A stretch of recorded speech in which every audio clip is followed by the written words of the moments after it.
Good morning friends, welcome to our YouTube channel. Friends, आज की video में मैं आपके साथ डिस्कस करने वाला हूं जीएसटी के अंदर जो बड़ी राहत रिलैक्सेशन दी गई है रिफंड अप्लाई करने के केस में, उसके विषय में। चलिए वीडियो स्टार्ट करते हैं। बने रहिएगा, जुड़े रहिएगा वीडियो के एंड तक, ताकि आपका भी अगर जीएसटी रिफंड किसी भी कारण से रुका हुआ है तो आपको सारी इंफॉर्मेशन अच्छी तरीके से समझ में आ सके। Let's start the video. Government ने सीबीआईसी ने 18 नवंबर 2019 में एक सर्कुलर इशू किया गया है जिसके अंदर इलेक्ट्रॉनिक रिफंड प्रोसेस से रिलेटेड बहुत सारे इश्यूज का सॉल्यूशन दिया गया है। ये सर्कुलर लगभग 29 से 30 पन्नों का है, जिसके अंदर काफी इंपॉर्टेंट चीजें जो हैं बताई गई हैं। आज की वीडियो में मैं इस सर्कुलर का बिल्कुल जो आखिरी 2 पॉइंट है, जो लास्ट 2 पॉइंट्स बताए गए हैं, उसके बारे में डिस्कस करने वाले हैं, जिसमें यह बताया गया है कि अगर आपका जीएसटी रिफंड रिटर्न गलत फाइल होने की वजह से या इनवॉइसेस के आगे पीछे होने की वजह से रुक गया है तो उस सिचुएशन में आप क्या कर सकते हैं। यहां पे मैंने आपके सामने ओपन किया हुआ है सर्कुलर का point number 61।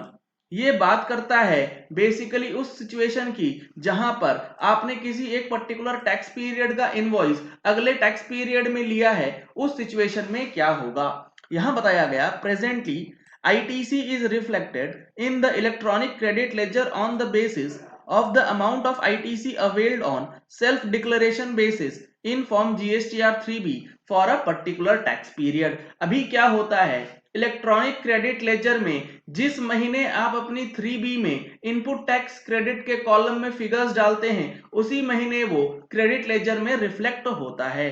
It may happen that the goods purchased against a particular tax invoice issued in a particular month, say August 2018, may be declared in 3B filed for a subsequent month, say September 18।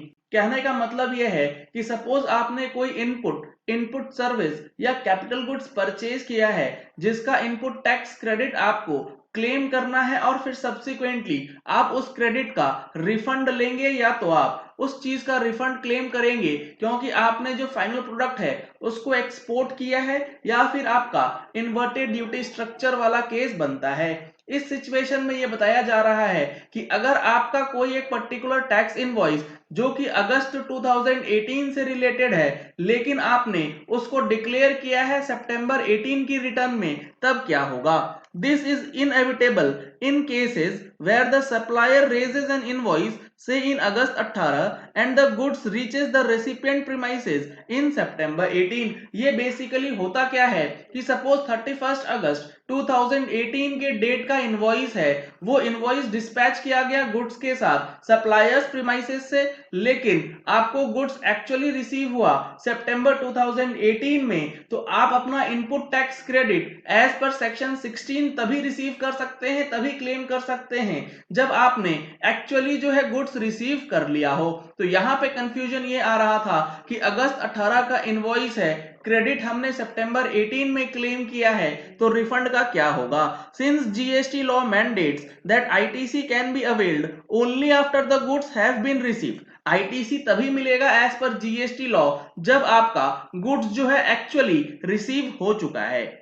The recipient can only avail the ITC on such goods in form GSTR 3B filed for the month of September 2018. However, it has been reported that the tax authorities are excluding such invoices from the calculation of refund of unutilized ITC filed for the month of September 2018। लेकिन जैसे ही आप refund apply करते हैं सितंबर 2018 के महीने की, वहां पे टैक्स ऑथोरिटीज जो है उसको हटा दिया करते हैं, क्योंकि सितंबर 2018 का क्रेडिट जो है वो इनवॉइसेस से मैच नहीं होता। लेकिन यहां पर फिर से बताया गया, in this regard it is clarified that net ITC, यहां पर बताया जा रहा है जो net input tax credit as defined in 89(4) of CGST rules means the input tax credit availed on inputs and input services during the relevant period। 89(4) का जो rule है CGST के अंदर वो कहता है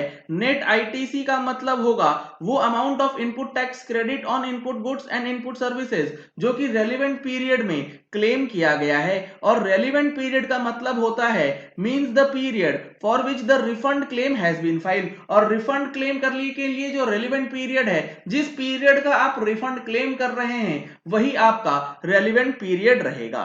Input tax credit can be said to have been availed when it is entered into the electronic credit ledger of the registered person। और input tax का क्रेडिट अवेल तभी माना जाता है जब वो इलेक्ट्रॉनिक क्रेडिट लेजर में रिफ्लेक्ट हो जाता है।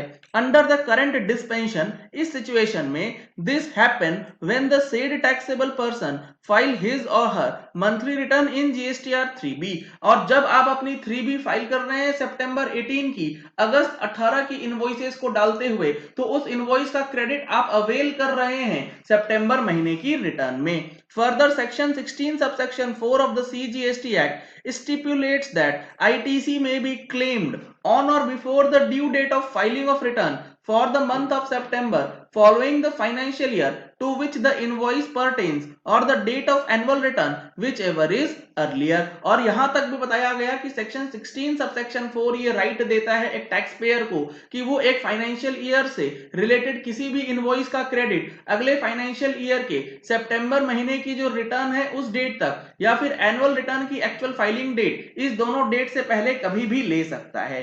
Therefore, the input tax credit on invoices issued in August 19, availed in September 19, cannot be excluded from the calculation of the refund amount for the month of September 2019। इसीलिए अगस्त 18 का refund अगर आपने सितंबर 19 की invoices और 3B के अंदर दिखला रखा है, तो भी आपका क्रेडिट जो है वो मना नहीं किया जा सकता, आपको रिफंड जो है दिया जाएगा। तो अगर आपका ये केस बनता था, तो अब आप अपना रिफंड जो है क्लेम कर सकते हैं। दूसरा बड़ा चेंज किया गया है, बड़ा रिलैक्सेशन जो दिया गया है, वो है it has been represented that on certain occasions departmental officers do not consider ITC on stores and spares, packing materials purchased for machinery repairs, printing and stationery items as a part of net ITC on the grounds that these are not directly consumed in the manufacturing process and therefore do not qualify as input। काफी manufacturing companies में ये problem आ रही है कि जो repair and maintenance का जो खर्चा आता है, जो उसके अंदर रिपेयर मेंटेनेंस का ITC होता है मशीनरी से रिलेटेड या पैकिंग मटेरियल से रिलेटेड या स्टोर्स एंड स्पेयर्स का जो खर्चा है, उन सारे इनपुट टैक्स क्रेडिट को नेट ITC के लिए माना नहीं जाता है अथॉरिटीज के सामने, और वहां पर रिफंड जो है वो डिडक्ट कर दिया जाता है। There are also instances where stores and spares charged to revenue are considered as capital goods and therefore the ITC availed on them is not included in the net ITC। और कई सारे cases में store and spheres का जो revenue expenditure PL में debit होने के बावजूद भी उसको कैपिटलाइज करके माना जाता है और कैपिटल गुड्स पे आपको रिफंड जो है वो नहीं दिया जाता है, और यहाँ पर काफी परेशानी आ रही थी। Even though the value of these goods has not been capitalized in the books of accounts by the applicant, it is clarified that ITC of the GST paid on inputs including inward supplies of store spares, packing materials, चाहे वो repair maintenance का हो, plant and machinery का हो, packing materials का हो, सारा कुछ जो है वो आपको इनपुट टैक्स क्रेडिट के रूप में दिया जाएगा and shall be available as ITC as long as these inputs are used for the purpose of business and for effecting taxable supplies. जब तक वो इनपुट्स आप अपनी बिजनेस के लिए यूज करते हैं और टैक्सेबल सप्लाई करने के लिए यूज करते हैं, आपको ITC डिनाई नहीं किया जा सकता, including zero rated supplies. And the ITC for such inputs is not restricted under section 17 subsection 5 of the CGST Act। और वो जो ITC है 17(5) के अंदर ब्लॉक नहीं किया गया हो। Further, capital goods have been clearly defined in 219 of the CGST Act, the goods on whose value has been capitalized in the books of accounts and which are used or intended to be used in the course or furtherance of business। और capital goods का बिल्कुल specific definition दिया गया है, वैसे goods जिनकी value को capitalise किया गया है बुक्स ऑफ अकाउंट्स में और जिसको बिजनेस पर्पस के लिए यूज करना है। Stores and spares, the expenditure on which has been charged as a revenue expense in the books of accounts cannot be held capital goods। इसीलिए जो स्टोर्स एंड स्पेयर्स जो कि रेवेन्यू खर्चे के रूप में बुक किया गया है बुक्स ऑफ अकाउंट्स के अंदर, उसको कैपिटल गुड्स नहीं माना जाता। अल्टीमेटली आपका रिफंड जो है उसके ऊपर ब्लॉक नहीं किया जाएगा, रिफंड जो है दिया जाएगा। तो ये दो बड़े अपडेट रिफंड से रिलेटेड, दो बड़ी रिलैक्सेशन जो है वो निकल के आ रही हैं। चलिए इस वीडियो को यही एंड करते हैं। आशा करते हैं कि आपको ये वीडियो पसंद आया होगा। अगर आपको ये वीडियो पसंद आया तो इस वीडियो को लाइक और शेयर करना मत भूलिएगा, क्योंकि काफी लोगों के यह सवाल आता है कि जीएसटी रिफंड जो है हमारा रुक गया है क्योंकि हमने दूसरे महीने की रिटर्न में पिछले महीने के इनवॉइसेस को दिखा रखा है, तो अब क्या करना है। अगर आपने हमारे चैनल पे फर्स्ट टाइम ट्यून इन किया है तो चैनल को सब्सक्राइब करने के लिए नीचे दिए गए रेड कलर के सब्सक्राइब बटन को प्रेस कीजिए, साथ में जो बेल आइकन है उसे भी प्रेस कर लीजिएगा ताकि वीडियोस की नोटिफिकेशन आप तक रेगुलरली पहुंचती रहे। अगर आपको जीएसटी से रिलेटेड कोई क्वेरीज है तो आप हमारी पेड मेंबरशिप की सर्विसेज ले सकते हैं। ज्यादा जानकारी के लिए कॉन्टैक्ट नंबर्स नीचे डिस्क्रिप्शन बॉक्स में दिए गए हैं, आप उसमें भी संपर्क कर सकते हैं। Thank you and have a nice day.